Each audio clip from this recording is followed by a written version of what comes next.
Morning, good people. Well, I'm going to try it again. I lost my Twitter privilege. I lost my Facebook privilege. I've been off for a while, so I really didn't care to speak anymore after I seen total chaos take place. Uh, but we down to the wire again, and a lot of people been contacting me, telling me they was hoping that I would give a little of my insight on what I've been seeing. Well, I'll be honest with you. I've been trying not to see anything if you want to know the truth. I'm a pretty simple guy. I turned wrenches all my life. Uh, I turned my trade into a profession. I taught it as a skill inside of the school system. I retired from teaching my trade, which I am a master of. I experienced a lot of people in the course of 30 years. I worked in the inner city for in excess of 25 years, really 30 years I worked in the inner city. Uh, I worked at a couple of the most challenging schools here in the uh, Miami-Dade County, Northwestern for a period of time, Miami Central for a period of time, Turner Tech for a period of time. And I had a opportunity to meet a lot of people in the community, in the professional arena, in the school board, in the schools, teachers, counselors, principals. Uh, uh, I tell you, I have no regrets of the experience, but what really disturbed me is since I left the system, which I was also a 25-year designated building steward for the United Teachers a Day, a lot of things really, I need help to make sense of it. Honestly, since I left the system, the union went all downhill, all downhill, and I part blame myself for it because um, I made some serious mistakes when I was endorsing people back in the day, and I let people convince me of doing things that I never would have done under my own, especially when it came down to endorsing the two people that was running for president of the union. Uh, I tell you, I went against my better judgment twice in my life, and twice I was incited to play the game by the color of skin, and both times I got burnt. Both times I got burnt.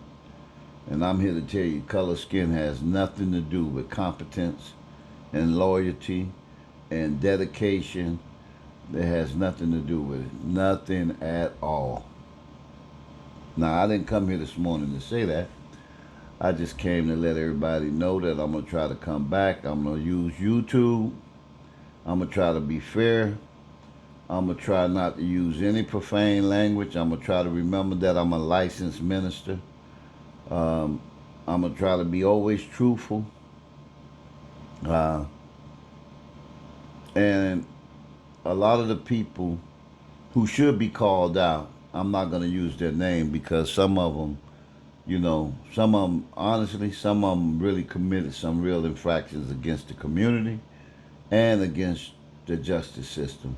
And as we know, the justice system all over the world is suffering for the same reason, for the same type of people.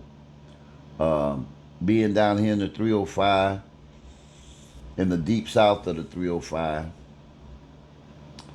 there's a lot of the things that we see going on in Washington going on right here. But hey, uh,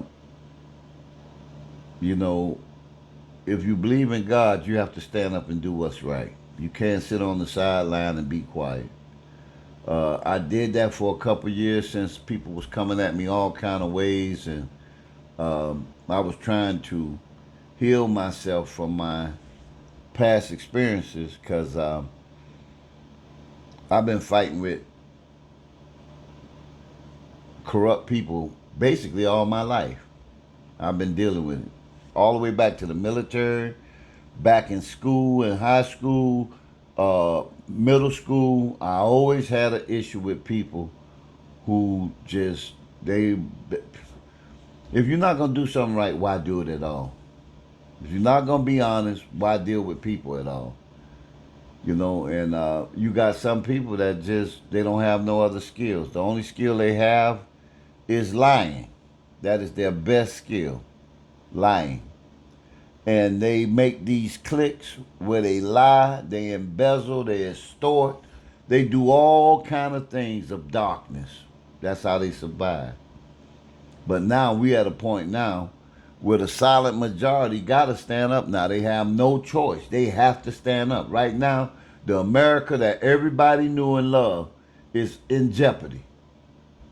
So what you gonna do? You gonna sit here and talk about how things should be and make all kind of funny statements on Truth Social and Rumble, or are you gonna get out and make things known to be wrong?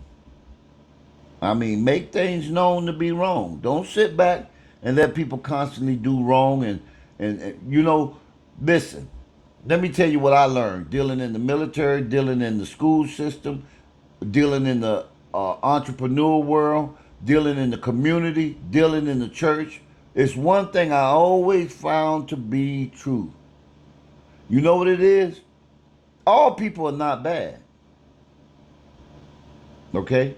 When you get in a situation where you're dealing with a bunch of people that's bad, all those people are not bad. A lot of times, you have 20 good people being bad to follow one bad person. One bad person show up on the scene. Let me tell you something.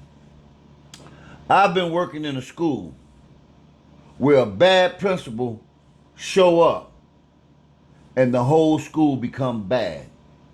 Teachers that were normally polite and did their jobs and everything was in order, immediately things switched overnight. People stopped speaking to each other, people stopped respecting each other, and it became a clique that you could not penetrate. And that's all over Washington, D.C. right now. It's all over different states. These actors, these bad actors, and they all come from the same place too. It's just like the question I always ask people. I've been asking this question for the last 15 years. What is the most dangerous institution in the United States? And I'm going to say it again. What is the most dangerous institution in the United States? I'm going to say it again. What is the most dangerous institution in the United States? And if you get it right, you're going to be shocked. If you know the answer, hey, click and let me know you know the answer. We can talk about it. If you got the answer wrong, I'm going to come back and I'm going to tell you whether you had it right or wrong. Okay? And I'm going to tell you, it can be proven easy. And that is why everybody is after knocking President Trump out the box. They want President Trump out of here. I'm not calling him former president. I'm going to call him President Trump. Because anytime a coup was formed and actually carried out against a sitting president, that meant that man knew something. He had access to something that they did not want him to release to the general public. And I'm going to tell you, if you have any intelligence, you know what it is. All right? I'll give you a hint. I was born in 59. My first day in school, in the first grade, was in 1965. We lived on the west side of the highway in South Dade, in the 305. We lived on the west side of the railroad track. I had to go on the east side of the railroad track for my first grade year, at my first grade elementary, at a school that was all white. Okay, so in that time span, of 1960 to 1970, they killed a sitting president. They killed his brother. They killed Malcolm X. They killed Martin Luther King. And they killed all these people in public, in front of the world. And to this day, the conspirators have never been brought to justice. But what a lot of people are overlooking, Donald Trump had a chance to go on the other side. And Donald Trump know a lot that a lot of us don't know. That's why they want him out the box. Donald Trump know, just like most people with common sense know, that many of the people behind the murder of those individuals I just named, they're still alive. Some of them are still in Washington. Some of them are still in Hollywood. That's right. That's right. That's a scary thought, isn't it? Now, a few of them are dead because a few of them was old when they call this particular instances to take place. But a lot of them are still alive. And I'm going to ask you the question again, and you can click at the bottom. Let's get real serious. Because they say the only way that evil can prevail is for good men to stand on the side and do nothing. That's why these people are running the United States down in the ground. It's not because it's more of them than the good people. It's just that the good people are following the bad people. Many of the good people are scared to even buck against the bad people. Listen, I've walked in the church, and the same thing that you see in the world is in the church. The same identical thing. The same spirit of Satan, the same spirit of God. The people that's endowed with the spirit of God is scared to tell the people that's endowed with the spirit of Satan that they're wrong, to step down. Fear is a prison. That's what it is. Fear is a prison. Fear is a prison. That's what it is.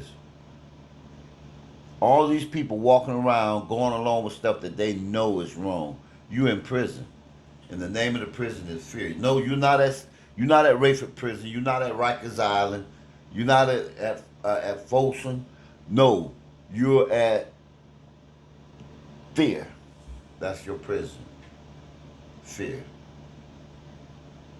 That's why they had the Second Amendment right after the First Amendment. You need to say what you need to say, stand on it, and use the Second Amendment to protect yourself. Because the devil coming. It ain't no ifs and buts about it. If you stand up and tell the truth, I don't care where it's at and what you're telling the truth about, he's coming. So what you got to do, you got to defend yourself at all times. All times. And the devil come in any form. He could be a dog. He could be the police. He could be your mama. He could be your brother or your sister. All right? He can endow anything he wants. Most of the time, the old folks say, whatever you love the most, that's what he's going to come at you through. So what I'm saying to you, you have to put that fear on the side. And you have to stand up just like Christ stood up. You know, Christ stood up, and at the end, he was by himself. A lot of people who told him, oh, we're going to do this and we're going to do that, they didn't do it. But now some of y'all have something to really fear. All right? I'm back because I got a reality I got to deal with. I got 14 grandkids. I got 14 grand, and most of them are females. Do I have to say any more? I have my own daughters. Do you know I can't accept the thought of my grown daughters being in the restroom and turning around and seeing a man pull out? You know what I'm talking about, to use the restroom. I can't even deal with that thought of my daughter seeing that, and I know my daughters already know all about that. Can you imagine me trying to accept my 8-year-old or my 12-year-old, or like the incident where you got a group of 14-year-old girls in the shower and you got an 18-year-old male in the shower, which is an adult, but he's in high school, he has the right. You could be in high school up until the age of 21 if you're in the SC. Can you imagine a 21-year-old boy who's saying he's a boy because he's in high school in the shower with a 14-year-old girl? That's a crazy thought. And guess what? You're not gonna tell me that the people sitting on the school board do not know that the books in the library and the actions of these people is not acceptable in a school setting. Nobody's gonna tell me that. There's nothing wrong with American people. We got good brains. We used to be the powerhouse of the world. We used to be the powerhouse of the world. Every knee bowed when America rolled down the street. I don't care if we was in South Korea. I don't care if we was in West Germany. I don't care if we was in Japan. When we rolled down the street in convoy, every knee bowed because we was the superpower. I can't say that now. You know? At the age of 19, I've been to a border in a foreign country. I've been in a vehicle completely uploaded with ammo in a foreign country. I served in combat arms. I know what it is to look out for Russian spies and report them if you see them. I lived in that life for 2 years. I lived that life. And it's sad to know that I got to come back home to my country and be a victim. Because they won't even build a wall. They won't even finish building the wall that President Trump. And I'm going to tell you, I'm going to keep calling him President Trump. President Trump started a wall. President Trump went to the historic black colleges and universities and gave them money. President Trump asked the black people in this country who had been wronged so long, and I know because I was a Democrat for 40 years, what do you have to lose? Come sit down and talk to me. Tell me what you need. And you had black actors, black performers, black leaders made very disparaging remarks because that man, the President of the United States, invited us to the table. You know, I'm telling you, I am very disturbed at where we are at now. And you know, I'm a baby boomer too. You know they have that. It's the baby boomers and then it's the baby boomers too.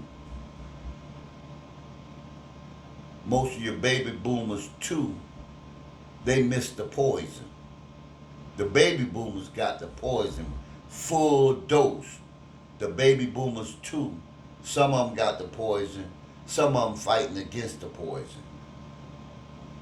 And they just out here. The baby boomers too, they out here suffering really bad because we know the truth, but we seldom open our mouths because if we do, we got to fight against the radical left and we got to fight against the baby boomer twos who've been poisoned. You say, well, who's the baby boomer two? I'm going to tell you. Most of the baby boomer twos have older brothers and sisters that's baby boomers. And the baby boomers, you can sit there and talk to them and they can't understand the words you say. And it's not their fault either. It's just that I had to understand, even in my family, that they had been abused so bad. They had been abused so bad. And some of the abuse that my older brothers and sisters took, I didn't have to take. Because right when I was born, they were breaking up segregation. They were breaking up segregation. Integration was coming in, and the federal government was forcing people to be part of it. So a lot of what my brothers and sisters went through, I don't like it when I hear them talk about it, and I don't like it the way it makes them act. But then I have to understand that they've been hurt. They've been seriously, mentally, and physically hurt. Let me tell you something. When you're in high school and you got to fight like my older brothers and sisters had to fight because of racism. See, these kids, this stuff what y'all talking about, racism, it's not racism. The average child now don't even know what racism is. They don't know. They don't know. The Roland Martins, they're using that as a card to get paid. These lawyers that's taking guys that are criminal element and pushing them to the top so that they can get paid, so that they can extort money out of white folk. That's exactly what it is. But the truth of it is, most people don't know what racism is now. Now you can ask, God rest her dead, my youngest sister and my next to the oldest brother, man, they had to fight like dogs. And they were outnumbered at a high school right here in Miami. They had to fight like, matter of fact, I tell you, it was Killian. They were not accepted at Killian. And Palmetto, very nasty. Palmetto and Killian, oh my God. And I got it worse than them because I didn't get to go to the segregated Frank C. Martin. I didn't get to go to that school when it was all black. I had to go from the west side of the track to the east side of the track. And yes, what I'm telling you is true. I integrated Carl Reef Elementary on Southwest 152nd Street. Carl Reef Elementary. That's where I went for the first grade. And they did not accept us. And they segregated us even over there because they kept some and they sent some to First Baptist Academy in Perrine. And those at First Baptist Academy had to wait for the completion of Colonial Drive Elementary. And then that's where we became the first class of Colonial Drive Elementary. So I saw racism firsthand. I'm talking about even being in Coral Gables with my dad fishing off a bridge and having them to tell us we couldn't be there. And having them to tell my father that we couldn't be at Hobie Beach, right there off of Rickenbacker Causeway. It was only one place we was allowed to be. That was either Virginia Key Beach or what was down a little bit further from Virginia Key Beach, which we used to call the Hole. The Hole was where my dad used to take us so that we would be in seclusion from all the other people. Because even back then, you had people with undesirable behavior and attitudes and stuff, so you had to get away from it if you had children and you didn't want no problem. So my dad always would take us down in the Hole. But I'm not going to get into the history of Miami on this video. I just want someone to tell me what is the most dangerous institution in the United States. And once you realize what the most dangerous institution is in the United States, then you can begin to solve many of the crimes, the murder mysteries of the 60s. That's right. Sometime you ought to take the time and look at Man Up with Judge Joe Brown. I don't know if he's very well now. I know he was dealing with a little bout of sickness, but Judge Joe Brown tells some factual things about some factual cases. And I'm going to tell you now, don't listen to the news, research and get your own news. Research, get a bunch of information, and come to the conclusion yourself. The Senate hearings, the congressional hearings, make sure you go look at those. They are worth it. That's the best news in the world. I mean, uncut. You could get people, you could actually see congressmen ask questions and watch people lie. And you could actually see congressmen and congresswomen behave unbecoming. Go look, and it'll help you understand our situation. But you got to do it soon because the situation here in the United States is very desperate. We're going to have to make a very, very, very, very conscious decision on what happens in 2024. We're going to have to. And these people with these, after I seen the Durham report, and I knew that what Mr. Durham found, I knew that Mr. Barr found also. And Mr. Barr basically, it's a lot of people that was instrumental in destroying this country because they stood by and did nothing, even though they knew the truth. And they had the power. They had the power to do something. They could have subpoenaed, they could have indicted, and they did nothing. They did nothing. And President Trump, man, he took a beating. And he's still taking a beating. But I want you, everybody that see this video, let's do some real serious stuff. I don't care if you're Democrat or Republican, because I'm neither. After 40 years, I'm independent. So I don't even get to vote in the primaries. You understand? I let my faith, I go by faith on that. But listen, I don't care if you're Democrat or Republican. I don't want to argue. I want to deal with facts. Because this country is in trouble. And whether you're a Democrat or a Republican, you're going to suffer once this country is not America anymore. If you doubt what I'm telling you, get in your car. I don't care where you live at. Get in your car in the morning, early in the morning, and drive to the nearest FedEx, UPS, or Amazon buildings where the buildings take up blocks and blocks and blocks of land, and see how many people they rotate in, rotate out, rotate in, rotate out at every so many hour intervals. These people have no pensions, no insurance, no nothing.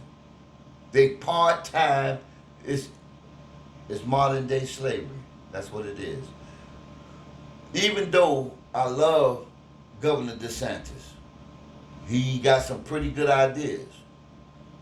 But it's some of his ideas I totally disagree with. You find good and bad people everywhere you go. Unions are not bad. It's when you got corrupt individuals in unions that make it bad. I was hoping that he did not try or did not actually bust up unions and mess with, alter how they pay their dues. I was hoping that he didn't do that, because teachers definitely need the United Teachers a Day. And if the union ever betrayed anybody in a time of need, the United Teachers a Day betrayed me. But guess what? I'm man enough to say that it wasn't the union that did it. It was bad individuals in powerful places in the union. See, we didn't do our homework at the union. Okay, so I was hoping that I get a chance to speak to him, that they could do something about what they're doing, because you have huge businesses that these people need unions, or they're gonna be abused. They're gonna work for 30, 40, 50 years with no benefits, no pensions, no nothing. And it's not right. And I know, because I have young people who are my clients. You see the poster in the back. I've been dealing with young people for the last 45 years. Jobs, getting them out of trouble, giving them a second, third chance, and with no funding. I've been doing it all out my pocket. I'm serious. I'm at the point now where, I got to try to file a 501(c) and try to raise funds. I have done so much out of my pockets. And if you doubt me, I'll bring some of my clients on and let them tell you. I've had them sleeping on my couch. I feed them. I do whatever it is, because there's so many young people being ignored. And they working for some of these places, what I'm talking about, and they have nothing. No benefits, no nothing.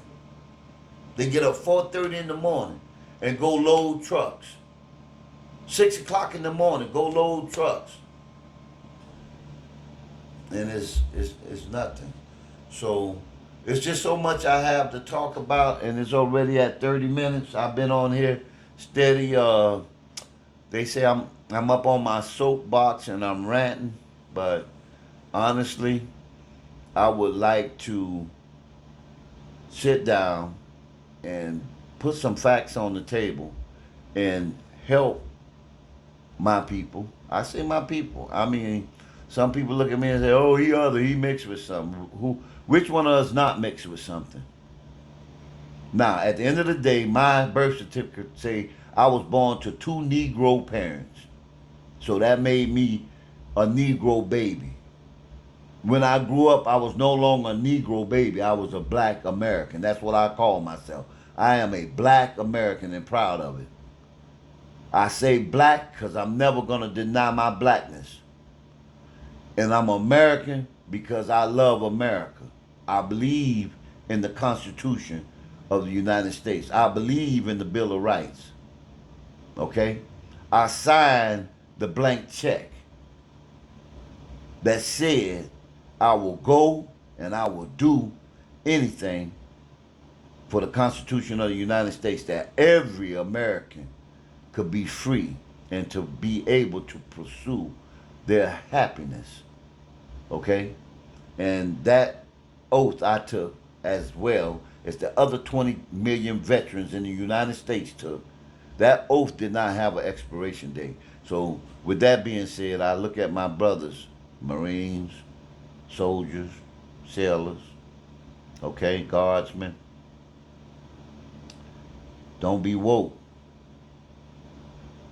There's no clause in the Constitution for you to be woke. Don't be woke. I'm telling you. Y'all can spread this message all through the ranks of the military. Don't be woke. There's no space in the military to be woke. The enemy will not respect your wokeness. They will not respect it. Don't be woke. Don't be woke. Next time I come on here, I will put up some of my pictures. I've been there. I've done that. Don't be woke. God, country, and family. In that order. God, country, family. In that order. God, and without country, you don't have no family. Okay, so don't be woke. Y'all have a good day. I'll be back too. Arnold said I'll be back. But I'm going to say, I'll be back. I love you. I want to see somebody click down at the bottom and say, I know what the most dangerous institution is in the United States.